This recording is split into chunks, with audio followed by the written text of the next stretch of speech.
لو أنزلنا هذا القرآن على جبل لرأيته خاشعا متصدعا من خشية الله وتلك الأمثال نضربها للناس لعلهم يتفكرون. الحمد لله والصلاة والسلام على رسول الله وعلى آله وصحبه ومن والاه. السلام عليكم ورحمة الله. بەڕێزان خۆشحاڵم لەوانەی 138 لەوانەکانی تەفسیری قورئانی پیرۆز بێم و خزمەتتان بە مەبەستی ڕەزامەندی خوای گەورە و هیوادارم ئەوەی ئازیز سوودی لێوەربگرن. أعوذ بالله من الشيطان الرجيم بسم الله الرحمن الرحيم ولا تأكلوا أموالكم بينكم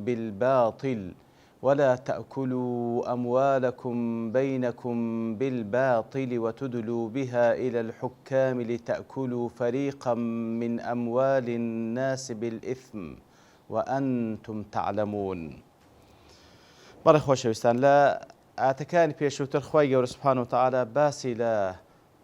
بەڕۆژی بوون کرد و هەروەها کەمێک لە ئەحکامەکانی و هەروەها لە شەوانی ڕەمەزان. ئیتر خوای گەورە سوبحانە وتەعالە کاتێکەوە باز لە مەسەلەی سیام بە ڕۆژی بوون دەکا، باس لە حەرامکردنی خواردن و خواردنەوە دەکات لە کاتێکی دیاری کراو کە لە مانجی ڕەمەزانە لە فەجرەکەی و هەتا مەغریبی. ئیتر لە دوای ئەوە خوای گەورە سوبحانە وتەعالە باس لە ئەو شتانە دەکات کە لێتان حەرامە بەگشتی، کەواتە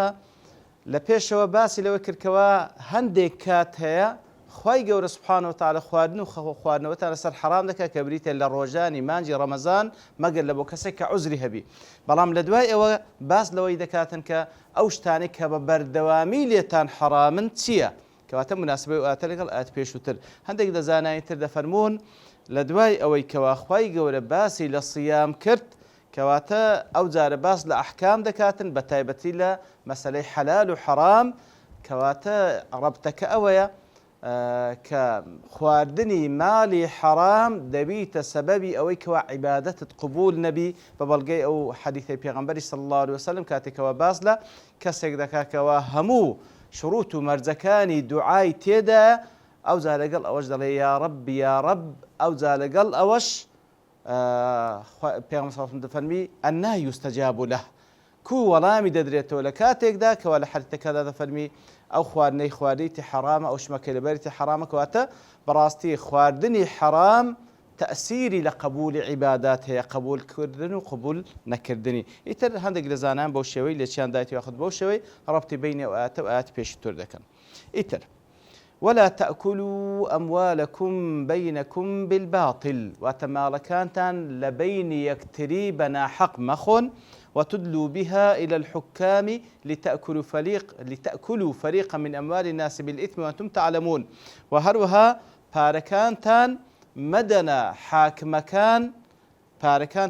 حاكمكان وكو رشوة تا وكو لنتيجة دا تساو بوشيتان لو بكن لو يكوا بەشێک لە ماڵی خەڵکی بخۆن بە حکمی ناحەقی ئەو حاکمەی کە ڕەشوەتان داتێتەوە تەفسیرەکەی بە کورتی کە ئینشاڵڵا دێین کەمێک لە وردەکاریەکانی باز دەکەین. بەڵێ یەکەم جار خوای گەورە دەفەرمێ وەلا تەئکولوا ئەموالەکم بەینەکم بالباطل، کەواتە ماڵەکانتان ئەموالەکم ماڵەکانتان خوای گەورە سوبحانە وتەعالە وەکو ڕەبتێکی با بڵێن بینی نێوان مسلمانان و هەروەها ڕەبتێکی ئینسانی لە بینی بەشەریەت بەگشتی. ولا تأكلوا أموالكم بينكم بالباطل، دیارە خواردنی ماڵی خەڵکی بە ناحەق مسلمان بیان غەیری مسلمان جائز نییە. ئیتر لێردا خوای گەورە دەفەرمی ئەو ماڵە مەجموعی ماڵ ئی هەمووتانە لێرەدا ولا تأكلوا أموالكم بينكم بالباطل، کەواتە کاتێک کە ئەتو ماڵی کەسێک بە ناحەق دەخۆی وەکەوەی ماڵی خۆت بە ناحەق خواردێ، و کاتێک کاتو خوای گەورە سوبحانە وتەعالە منعت دەکا کە هەر یەک لە ئێمە طبعاً ئەو ئاتانە مخاطبین پێی منعت دەکا لەوەی ماڵی کەسێک کە بە ناحەق بخۆی لە هەمان کاتدا تەوجیهە لە بۆ خەڵکانی کەش کە نابی ماڵی تو بە ناحەق بخۆن، لەبەرەوەی لە نەتیجەدا ماڵەکە ماڵی هەمووانە. وەکو لە چەندین جێگایت کەس خوای گەورە سوبحانە وتەعالە ئوسلوبە بەکار دەینیتن ولا تلمزوا أنفسكم واتە عیب لە یەکتری مەبیننەوە چونکە عیب دیتنەوە لە هەر یەک لە بەرامبەرەکەی وەکەوەی عیب لە خۆی بینتەوە ولا تقتلوا أنفسكم خۆتان مەکوژن واتە یەکتری مەکوژن چونکە کوشتنی هەر کەسێک بە ناحەق وەکەوەی خۆت کوشتیە لێرەش ولا تأكلوا أموالكم بينكم بالباطل کەواتە کاتێکەوە ئەو ماڵەی دایتە پاڵ هەمووان واتە هەمومان شەریکین لەو ماڵەی کە خوای گەورە بە ڕزق پێی داینە نابی بە ناحەق بیخۆین طبعا جاری وایە ئینسان ماڵی خۆیتی بە ناحەق دەیخوا ماڵی خۆیتی بە ناحەق دەیخوا بۆەوەی کەوا لە شتێکی حەرام سەرفی دەکاتن لە نەتیجەدا بە ناحەق و بە باتیل دەیخوا کەواتە هەر وەکوکو ماڵی خۆت نابی بە ناحەق بخۆی نابی ماڵی غەیری خۆشت بە ناحەق بخۆی جا لێرەدا ولا تأكلوا مالكم بينكم بالباطل واتە بە باتیلەوە مەیخۆن بە باتیل واتە باکە مصاحبەیە باتیل طبعا عکسی حەقە حەق دیارە کەواتە دەکرێت بە حەق مالی یەکتری بخۆین بە حەق و مالی یەکتری دەخۆین کەسێک بطیبی نەفس واتە بە ڕەزامەندی خۆی هەدیەکت لۆ دەینی ئەوە بە حەقە ئەو بە خۆی دەدات کەواتە کە دەیخۆی بە حەق دەیخۆی دعوەتت دەکا بە ڕازیبوونی دڵی خۆی بەبێ کەسێک زەختی لێ بکە بەبێ ئەوەی لە شەرمان بی بە حەقە دەیخۆی معاملەیەک لە بینتان هەیە با بڵێن معاملەیەکی حەلال لە بینتان هەیە ئەوەی کەوا فرۆشیارە ئەوەی کەوا کڕیارە ئیتر لەو بینەی ئەو شتەی کەوا لە بینی یەک ئەویان لی دەکڕێ ئەویشیان با بڵێن لە مقابلدا پارەی دەداتێ ئەویش با بڵێن لە مقابلدا ئەو شمەکەی پێدەدا ئەوە حەقە بەڵام غەیری ئەو شتانە ناحەقە باتیلە کەواتە زانان بەو شێوەی تعریفی دەکەن باتیل كل ما لم يبح الشرع أخذه من المال وإن طابت به النفس كواتا همو أوشتاني كوا لروي الشرعية حلال نكرا كوا كسيق مالي كسيشي دي كباتا أو حرام وباطلة وإن طابت به النفس أجر كابرا بلغلام بنفس شيء مطمئن بطيب نفسه وديخم ما دام الشرع ريقاي ندايا أو دبيت باطل وكوتي كالربا والميسر وثمن الخمر والرشوة وشاهد الزور والسرقة والغصب ونحو ذلك مما حرمه الله تعالى كواتهم أوشتان لو إذا وإن طابت به النفس مثلا كابرا ريباي دكا بارا بقرد دات كسيق لمقابل دا بزيادة لي وردقريتوا لەوانەیە کەسێک بڵێ کاکە هەردوو لا ڕازینە خۆ کەس زەختی لێ نەکردینە دەڵێ وئین طابت به النفس مادەم شەرع حرام کردێ ئەوە خواردنی ماڵی یەکتریە بە ناحەق مەیسر قومار کاتێکەوە دوو کەس قومار دەکەن هەردوو لا پارەی خۆی دانایە ئیتر ئایا شەرعەن حەلالە مادەم ڕەزامەندی خۆیان کردێن نەخێر حەلال نییە ماڵێکی حرامە کەواتە هەموو ئەو شتانەی کەوا شەرع حرامی کردیە ئەوە حرامە باتیلە ئەگەر چی کەسەکە بە خۆشی پێڕازی بی وەکو گوتمان ئەو کەسێکەوە قمار دەکا بە ڕازیبوونی خۆی دەدا ئەو کەسێک کە ریبا دەکا ریبای دەدا و زیادەی دەدا بە ڕازیبوونی خۆی دەیدا بەڵام حرامە والحاصل کەواتە بە حەق دەکرێ ماڵی یەکتری بخۆن و گوتمان کەسێک بە هەدیە بە بێ مقابل بە خۆشی خۆی بە هیبا پێت دەبەخشی دعوەتت دەکا ئەوە حەقە بە ڕەزامەندی خۆی لەو حاڵەتەی و هەروەها بتجارتك عن تراضي منكم وكل لسورة النساء هذا فرمي برازبوني هردو لا تجارتك حلال لكن أو حلال وحقه بلام غيري أوا كوا شرع حرامي كردية لو حالتي أو حرام بنا حق مالي يكتريب خون وكو ربا وكو قمار وكو دزين وكو غصب كردن أنا هموي حرامة مالي يكتري مخون بباطل لەبەرەوەی مالی یەکتری کە دەخۆن وەک خۆی ئەموالەکم مالی هەمووتانە بەڵام نایب بە ناحەق بیخۆن وەک گوتمان دیارە جاری وا هەیە کەسێک مالی خۆشی بە ناحەق دەخواتن کە لە شتێک سەرفی دەکاتن کە حرامە پاشان دەفەرمی وتدلوا بها إلى الحكام لتأكلوا فريقا من أموال الناس بالإثم وأنتم تعلمون وتدلوا بها تدلوا لإدلاء هاته إدلاء وەکو دەڵێ وأدلى دلوه والدلو زیاتر ئەوەی کەوا کەسێک دەولکەکەی شۆڕ بکاتەوە ناو بیری لەوەی کەوا ئاوی پێبینتە دەرێ لۆیە ئەو کەسێک کە دەولک شۆڕ دەکاتەوە لە نەتیجەدا مەبەستیەوە بگاتە ئاو لۆیە وەکو لە زمان ئەمدێ ئەدلا فلان بحجەتیه فلانە کەس حجەکەی خۆی ئیدلا کرد، یعنی چی حجەکەی خۆی عرض کرد تاوەکو بگاتە مەبەستێک کە دەیەوێ. لێرەشدا وتدلوا بها إلى الحكام واتە ئەو ماڵەتان عینی مەدەن بیکەنە سەبەب لۆ ئەوەی کەوا لە نەتیجەدا لتأكلوا فريقا من أموال الناس بالإثم وأنتم تعلمون. تاوەکو ئەو ماڵەتەن مەدەنە حاکمەکان تاوەکو لە نەتیجەدا با بڵێن بەشێک لە ماڵی خەڵکی بە ناحەق بخۆن لە کاتێکدا کە دەزان ئەوە ناحەقە. ئەوجا با بڵێن لێرەدا بە دوو شێوە تەفسیر کرا ئەو بەشە ئاتە. بەشێک با بڵێن زۆرێک لە مفەسرین دەڵێن لێرەدا ئەوە باز لە باسی ڕیشوەیە وتدلوا بها إلى الحكام واتە پارە بە ڕیشوە و بە بەرتیل مەدەنە حاکمەکان تاوەکو لە نەتیجەدا ئەو حاکمە بە ناحەق کە حەقەکە ئینگۆنیە بیداتەنگۆ لە نەتیجەدا ماڵی خەڵکی بە ناحەق بخۆن و دەزان ئەوە ئینگۆنیە لە بەرەوەی بەرتیل طبعا حرامە. وەکو لە حەدیثی صحیحدا هەتا کە ئیمام ترمذی ڕوایەت کرد عەبدوڵڵای کوڕی عەمری کوڕی عاص ڕوایەت دەکات دەفەرمی لعن رسول الله صلى الله عليه وسلم الراشي والمرتشي في الحكم. پیغمبر صلى الله عليه وسلم لعنتي كردية لو كسي كوا راشية واتا بابلين رشوي وردقري مرتشي يعني رشوي ددا رشوي وردقري لحكم كواتا رشوة لبو اوي كواشتيك بنا حق بكي مالي خود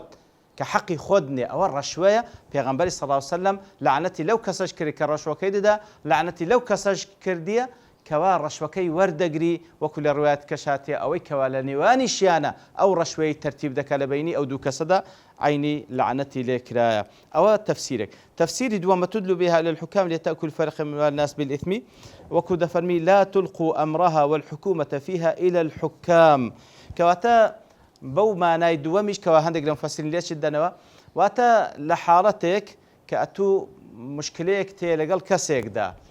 ئەو حەقە لای مقابلەکەتە بەڵام ئەو مقابلەت هیچ بەڵگەیەکی نییە لەسەرەتوو لەو حاڵەتەی ئەتوو دەیبێ لای حاکم ئەو قەزیە دەبێ لای حاکم لە بەرەوەی دەزانی مقابلەکەت هیچ بەڵگەیەکی نییە لەسەرەتوو لە نەتیجەتە ئەتوو دەیبێەوە کە کەسی حاکمیش لەو حاڵەتەی چونکە مەقاعدەمان هەیە البەینەة على من ادعى واليمين على من أنكر واتە قەزەیەکێ کەسێک ئیدعای ماڵێک دەکات لەسەر فلانە کەس کەسی حاکم پێ دەڵێ کا بەینە و شاهدت چییە ئایا نووسراو لە بەینتان هەیە ئایا شاهد هەیە ئەگەر هیچی نەبوو کابرای دیکە کە ئینکاری کرد لەو حاڵەت پێ سوندی بخۆ کەوا هیچ حەقی لای تو نییە سوندی دەخوا و قەزیەکەی دەباتەوە کەواتە وتدلوا بها إلى الحكام واتە لەو حاڵەتەی ئەنگۆ وامەکەن کەواتە یەک لە شێوازەکانی خواردنی ماڵی یەکتری بە ناحەق ئەوەیە کە خوای گەورە لێرەدا باسی کردیە کە لە بیدایەتدا بەگشتی دەفەرمی ماڵی یەکتری بە ناحەق مەخۆن و بە تایبەتیش بەو شێوەی کەوا قەزیە و حکمکردنی ببەنەوە لای حاکم و قازیەکان بەس بەنیازی ئەوەی کەوا ماڵی کەسانێک بخۆی بە ناحەق و دەشزانی ئەوە ناحەقە وەک گوتمان وەکو حاڵەتەی کەوا باس کرا طبعا لەو حاڵەتێک کە حاکم ظاهری حکم دەکات گوناحی ناگاتە بەرێ ئەو کەسە بەڵگەی لەسەر نییە بەڵگەی نییە کەسی باڵێن کە ئینکار حەقەکەش کە سوندی دەخوا حکم دەکات بە ظاهری بەڵام لە نەتیجەدا ئەوە لە دنیای لۆی دەستە سەر لە قیامەت لۆی ناستە سەر وەکو لە حەدیثی صحیح ئیمام بوخاری مسلم و هەروەها ئەبوو داود و ئەحمەد ڕوایەتیان کردیە لە ئوم سەلەمە خوای لە ڕەب دەفەرمی دوو پیا لە ئەنساریەکان مشکلێکیان هەبوو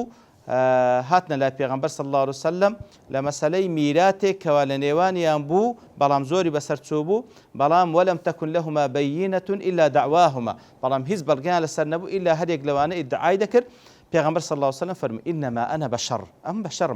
بشر وإنكم تختصمون إلي ئەنگۆ مشکلەکانتان دەین لەلا من فلعل بعضكم أن يكون ألحن بحجته من بعض لەوانەیە یەک لەنگۆ دەم و زمانی پاراوتر بی و زیاتر بتوانی بەڵگەی لە بۆ خۆی بینیتەوە فأحسب أنه صادق ئەمیش ظاهرا حکم دەکەم و وا تێدەگەم ئەویان ڕازگۆیە فأقضي له على نحو ما أسمع ئیتر ظاهرا نەم تەمەشا دەکەم حکم لەسەر ظاهر دەکەم ئیتر ئەویان ظاهرا حجەی بەقووەترە لەوانەیە حەقەکەی دەدەمەوی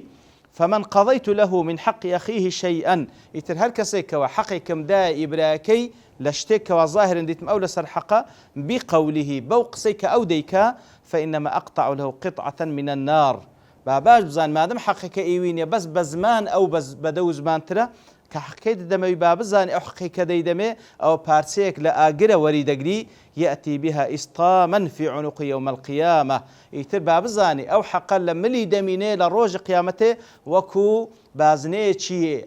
ئاسنی ئاگری لە ملی دەکرێت ڕۆژی قیامەتێ فەلیەخودها ئەو لیەتڕکە دەی بە ئەو کەسەش باوەری بگری یان بە وەری نەگری کەواتە بەو دوو شێوەی ئەو ئاتە تەفسیر کرایە کە لتأكلوا فريقا من أموال الناس بالإثم تبى رشوة ورقرتن تبى إنكاري كردني حق لنتيجة دا بشيك لمالي خلشي بنا حق بخون لكاتك دا كذا زانن وأنتم تعلمون كوات أجر نزاني زارواها تو حقي كسيك دكوتلا بلام لبيرتونك ياخذ سهو كردنك أو مسألة شي ديكيه أو مسألة إيش بلام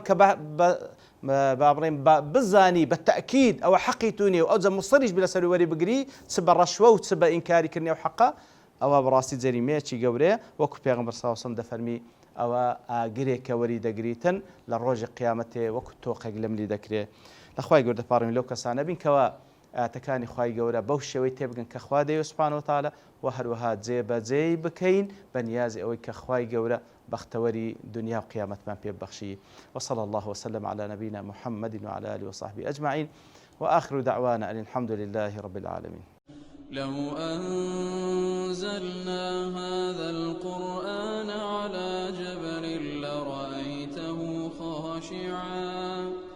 لرأيته خاشعا متصدعا من خشية الله وتلك الأمثال نضربها للناس لعلهم يتفكرون